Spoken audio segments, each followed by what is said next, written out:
for sharing your journey with us and motivating us to never give up.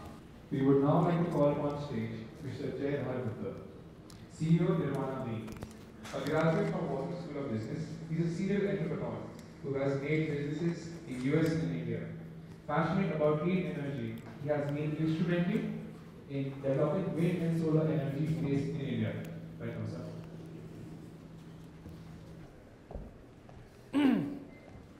Good morning, everyone. So my name is Jay Gupta, and I'm an environmental activist and entrepreneur. It's a real pleasure to be here today because this is an opportunity for me also not only to reflect on my life, but also recharge my batteries. All the energy in an institution like this is my first time here. It's just a fantastic environment, and you guys are really lucky to be here because, you know, back when I was applying to colleges, things were very different. So before I, talk about the topic journey to success, which is an interesting topic because I'm just going in for my 25th reunion at Wharton next month, and how I defined success back then is very different from how I define success now. So things change, as you grow in age. But I want to understand how many students here are studying business management, something related to business. I want to understand who's here in the room with me.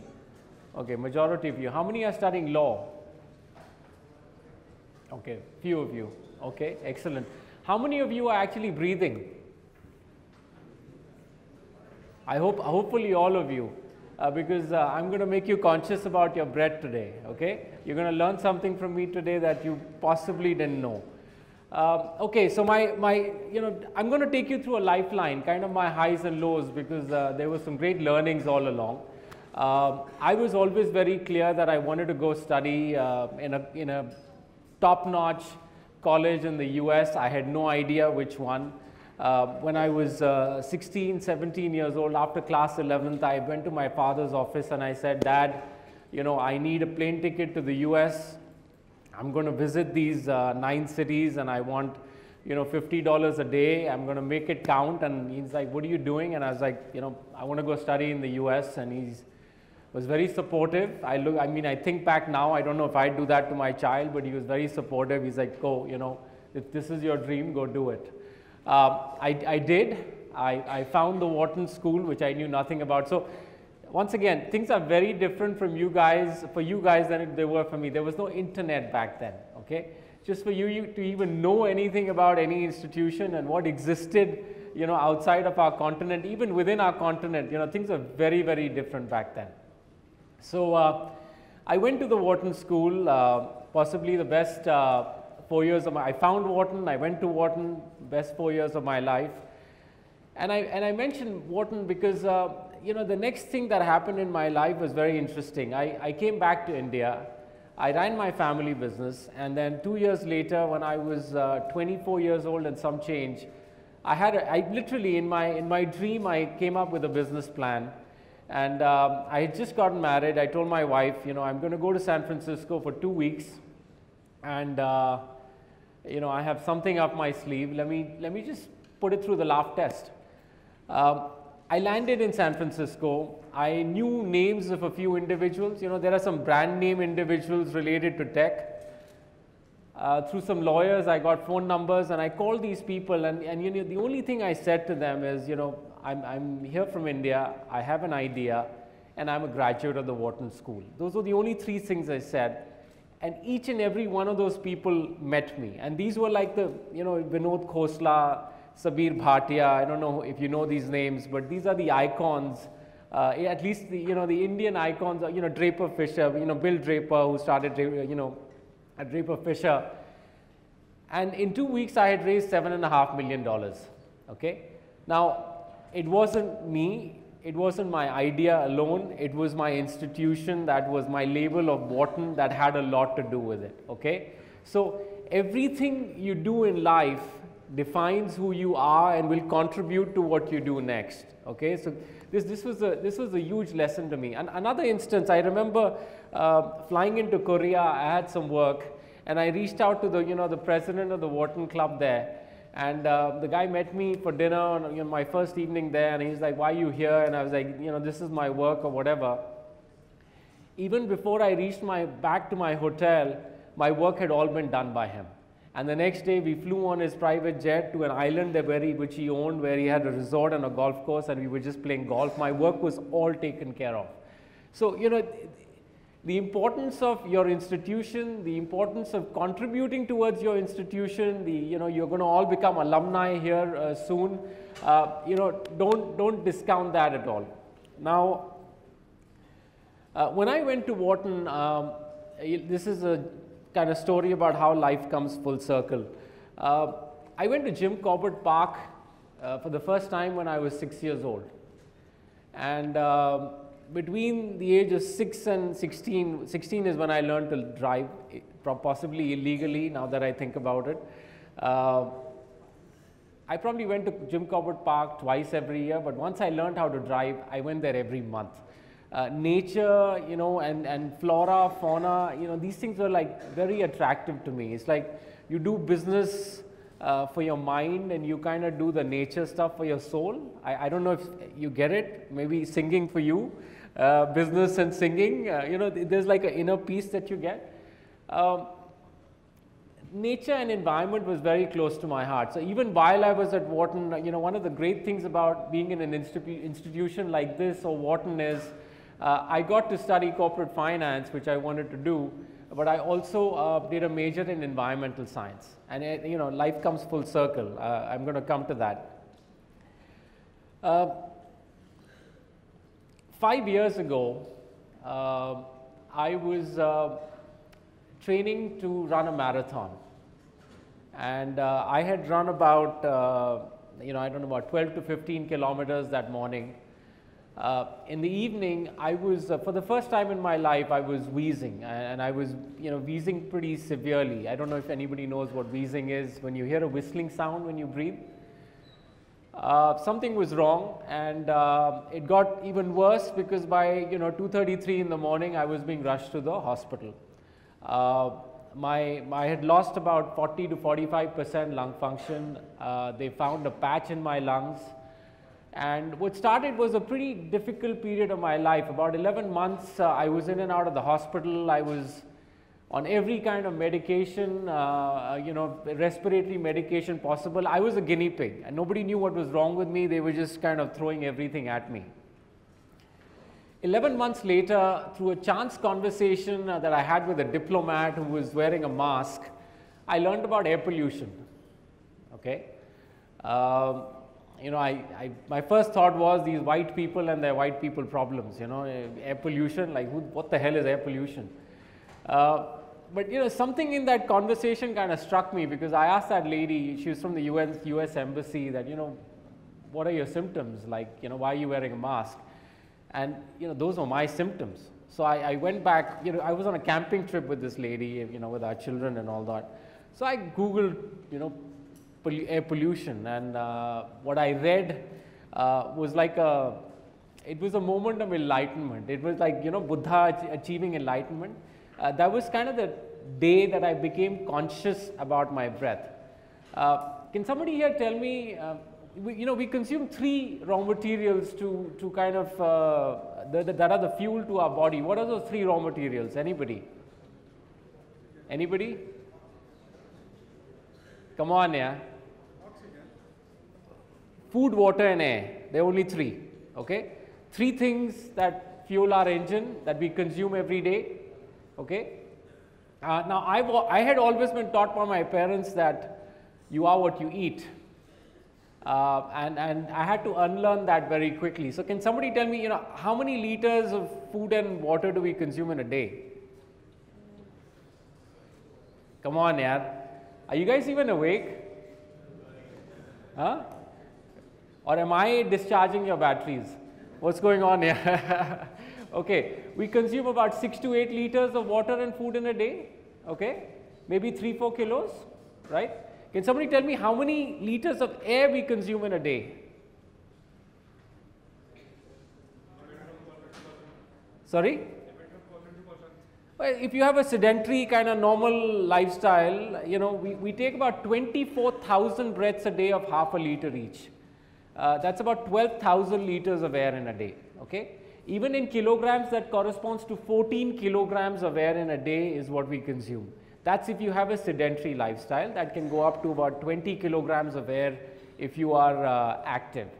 Hence the importance of air pollution, okay? I don't know if you're reading, you know, all these reports that are coming out. You know, the latest one, 22 of the 30 worst air quality cities of the world are in India. So, you know, 2014 on this camping trip with Leah Wagner, you know, that was my nirvana being moment, my moment where I became conscious about air, the moment I became conscious about my breath.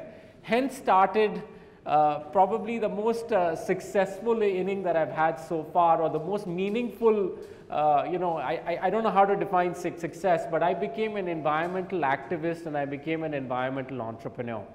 Whatever solutions I was developing to protect myself got turned into an entrepreneurial business, and most of my time is still you know, spent with government, with NGOs.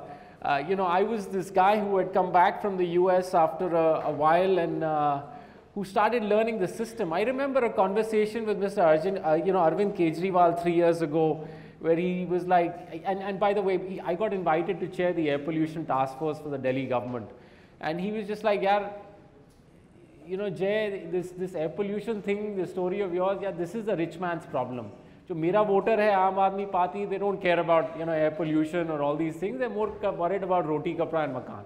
He's like, I'm also allergic to my own city's air. I keep escaping to Bangalore, to Jindal Farm to recover, but I'm not going to make this a political issue, and I'm not going to address it because my voter doesn't care about health and environment. And he was absolutely right. That was the first lesson I learned about Indian politics, our system.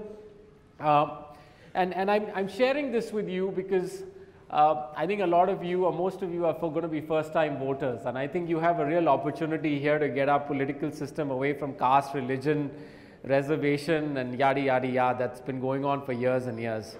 This is a very interesting, you know, point in our lives. Our air is absolutely foul. I don't want to go into a lecture on air pollution now, but it's been a very meaningful journey to influence, you know, action, awareness, thought. A lot of the things that I knew and I had learned, I had to unlearn.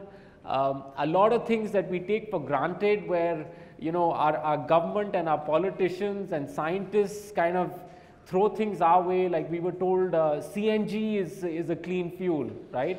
And we became the first urban environment city in the world to shift to CNG. Well, let me just tell you that, you know, if emissions from from diesel are a dagger, then emissions from CNG are like an IV infusion of poison into your blood. There is no other city in the world that uses CNG in an urban environment. The emissions are extremely harmful. So I think it was Mr. A.K. Singh who just said, you know, don't take status quo for granted. You know, don't believe everything. I have learned to bloody question everything, because in our country, we are so apathetic, and your generation has got to fix all the evils that my generation has created. You've got to do it, otherwise you guys are going to become extinct. Okay? मैंने तो damage कर लिया है, अब आपकी बारी है मेरे damage को fix करने की. All right?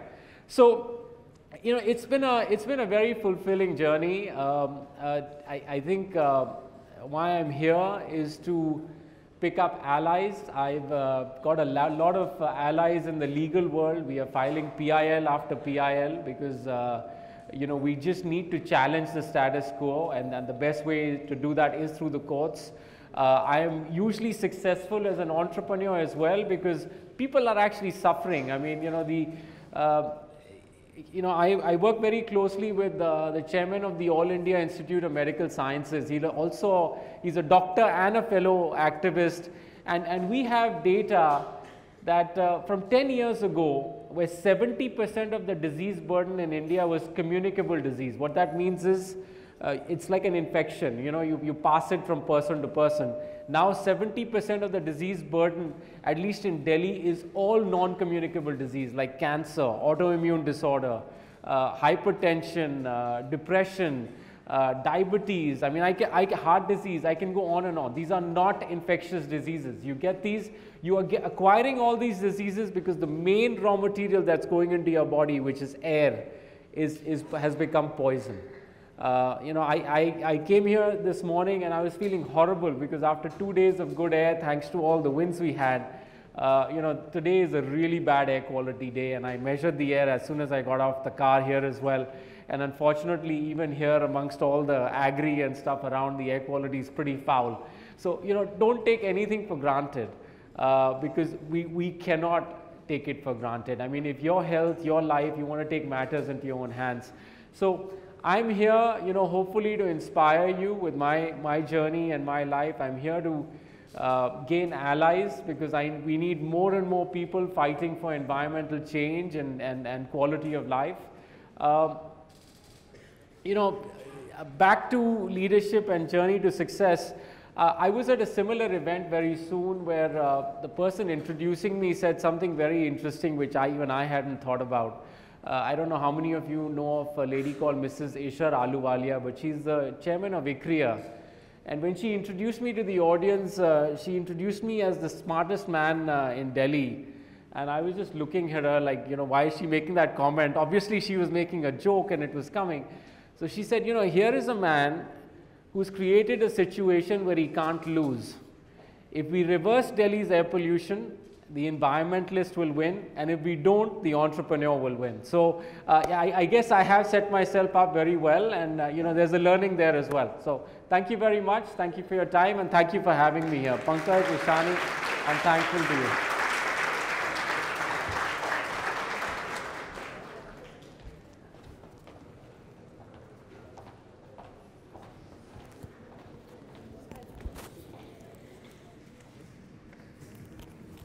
We would like to thank sir for making us aware of one of the greatest dangers that we as a civilization and society are facing, that is air pollution. And rest assured that we will be joining you as allies on your journey. Our final speaker for this session is Mr. Sandeep Gajjar, the founder and CEO of XBHP.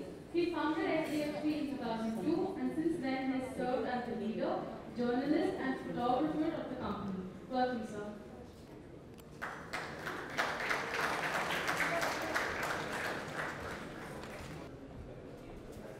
Guys, good morning.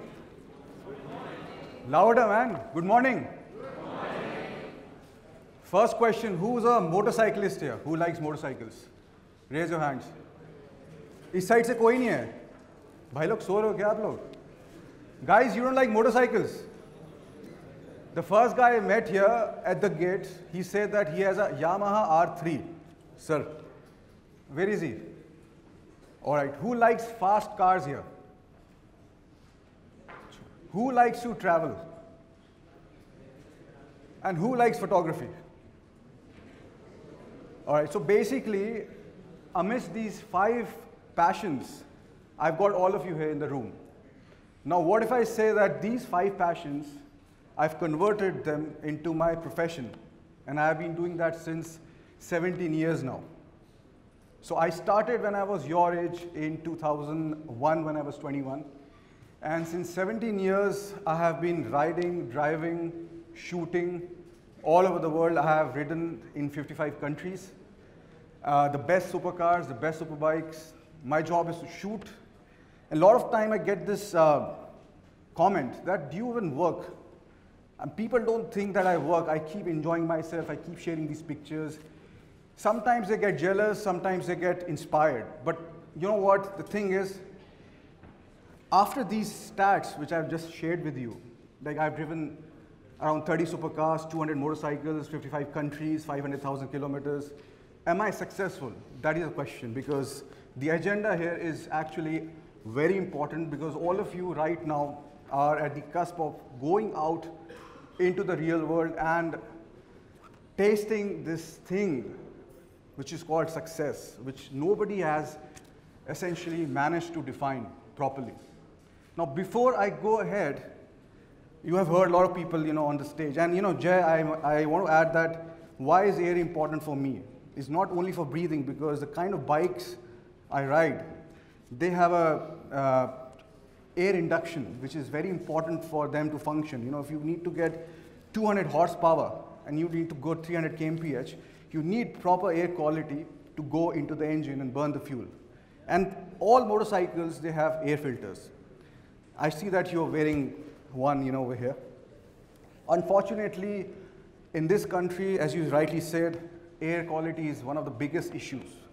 But apart from that, I don't want to bore you further, but I want to show you something which will actually might interest you, because this summarizes my dream ride. And after 17 years, I realized my dream motorcycle, and that is one of the things which constitutes success for me. So here is a 3-minute video which will show you how I went around Australia for 20,000 kilometers on the world's fastest motorcycle. Please.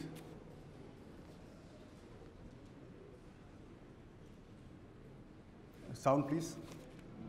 Let's suppose that you were able every night to dream any dream you wanted to dream. And that you could, for example, have the power within one night to dream 75 years of time.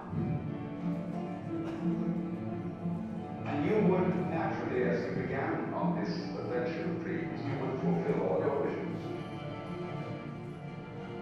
You would have every kind of pleasure you see. And after several nights of 75 years of having pleasure each, you would say, wow, that was pretty great.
The air is so fresh here.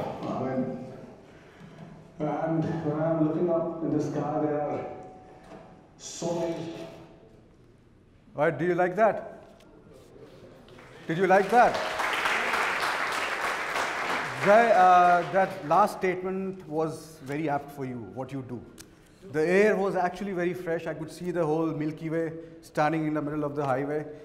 So was that success for me? Because I always dreamed with these posters in my bedroom that I'll have the world's fastest bikes, I'll be driving the world's fastest cars, and I'll go around the world. And I have this paper in my hand because I usually am used to making impromptu speeches, because I learned how to address a young audience, because when I started, I was 21. I was very afraid of an audience, and when I started this community called XBHP, it grew to be a very big community, and I have gone around India talking to bikers who have a lot of patience issues. If you're a biker, you just want to get through that gap. You don't want to wait for anyone. You call car people like cagers, they're in a cage. So addressing bikers is, believe me, one of the toughest things, and I'm glad that not too many of you here. I have this thing with me because I think education is a very important part, and I want to be correct. I want to know exactly what I'm telling you. It might help you, so I just don't want to mess up. So hence, I wrote this when I was traveling on the way over here in the car, and I hope I get this right. So the biggest question which I want to ask is that what is success? Now, the nature of the phenomena called success is actually very different. It's as undefined as the depths of the ocean or the human brain. I would like to ask you to consider what I started when I said that, how I started, in fact. I told you about my statistics, like I've done so many countries and all these kind of things. So number one, what we actually realize is that success is about numbers. There is no escaping that. Now, what kind of numbers are we talking about? Now, when I was coming in the morning, I saw a news that Instagram will stop publishing the number of likes on the post. Now, can you imagine if you're an Instagram influencer, what will happen? A lot of people will be out of job. A lot of you will stop uploading, because if you're telling me that you upload a picture and you don't count the number of likes or who has liked what, then I think you're lying. Why Instagram is doing this probably is because they want relevant content to be uploaded and not the quantity of content. Now that brings me to something which you might say that, Sunny, you're also doing the same thing, but you forget that I started all this when there was no Facebook, no Instagram in 2001, when internet had just started in India, and I created something called JGBS, which was India's largest social network only for motorcyclists, using a forum software. Okay, I was a webmaster also. I was a 3D graphic designer, animator, so I had those things going on for me. I didn't require anyone to make me a website, so that is number one. Now, people will ask, how many expensive cars do you own? What is the value of your house? What's your bank balance? Often these kind of questions, they come from your friends, from your family. After a certain point of time in your life, they assess your success in terms of numbers. That, to me, is up to a certain point okay, but not always. Now let's further dissect the nature of the phenomena called success. Now, how do you actually know that you are successful? When somebody tells you. One of the reasons why I'm standing here is because somebody thinks that I'm successful, so let's put this man on the stage. He didn't ask me. I mean, he thinks or she thinks I'm successful. So the nature of success, I think, is externalized. You are depending on other people to tell you that you are successful. Now, how does that work? I mean, you know what you want to do in life, but how does that other person say that now you're successful, now we are going to tell you to do this, now we're going to give this award, now we're going to call you in this award function. This also can work against or for you. Now let's do another dissection. I have realized that success is as subliminally, like in our unconscious mind, we are assessing all our actions against a parameter. For example, when you wake up in the morning, if you're feeling fresh, so your sleep was successful, like you slept successfully, right? When you go to work, if you don't get too much traffic, you reach your place, office, or here, like in the college, successfully. What I got to understand is the success is actually very micro-natured. It's so micro-natured that people forget that what is the bigger picture. They start seeing every action of theirs as it's successful or not, and they forget that what is the big thing that they're after. The next thing which I've learned is from my own journey. So I would like to tell you a little bit of my journey, because this is the exact age when I started my own journey, where I stand over here. Like I said, I rode around Australia on my dream motorcycle, the world's fastest motorcycle, and all these kind of things. Now in 2002, my definition of success was going on my first motorcycle, a Bajaj Pulsar 180, to Mussoorie. 200 kilometers, not too much. I didn't have an accident, I came back, I was successful. But then I wanted more. So in 2003, I bought a little bit more powerful motorcycle, Hero Honda Charisma. I did Spiti Valley on it. I was successful. It was my dream to do Spiti. I don't know if you've been to Spiti, but it's one of the most beautiful places on earth.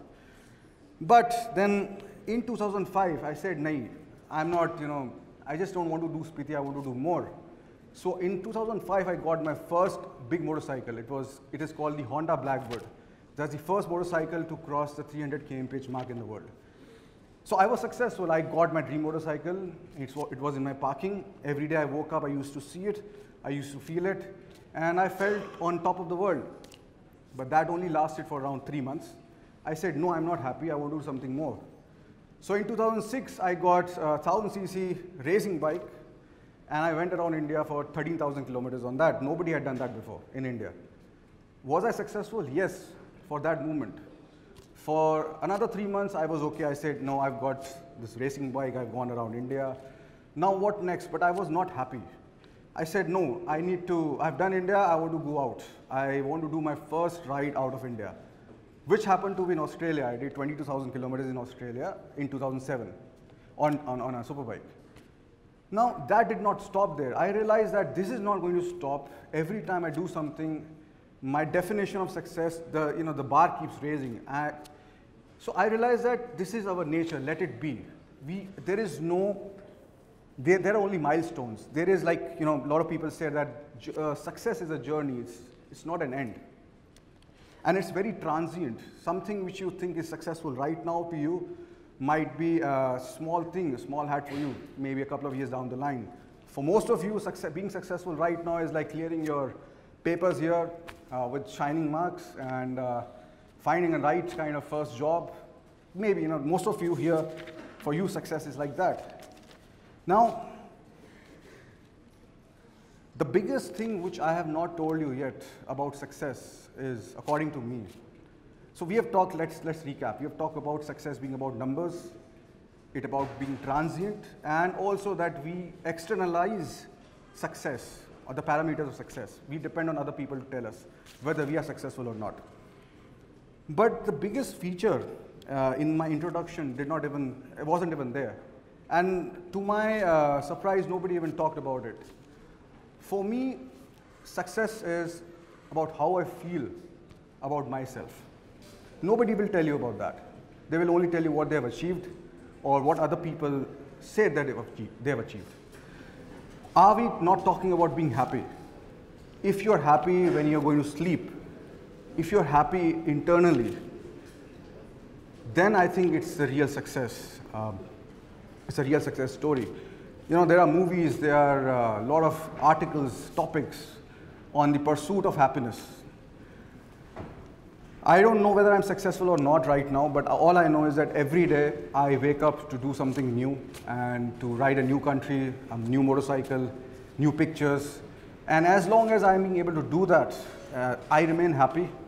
And it's the same thing I want to pass on to you is that please worry about your grades, please worry about today, but don't forget that in the long run, you have to learn how to be happy.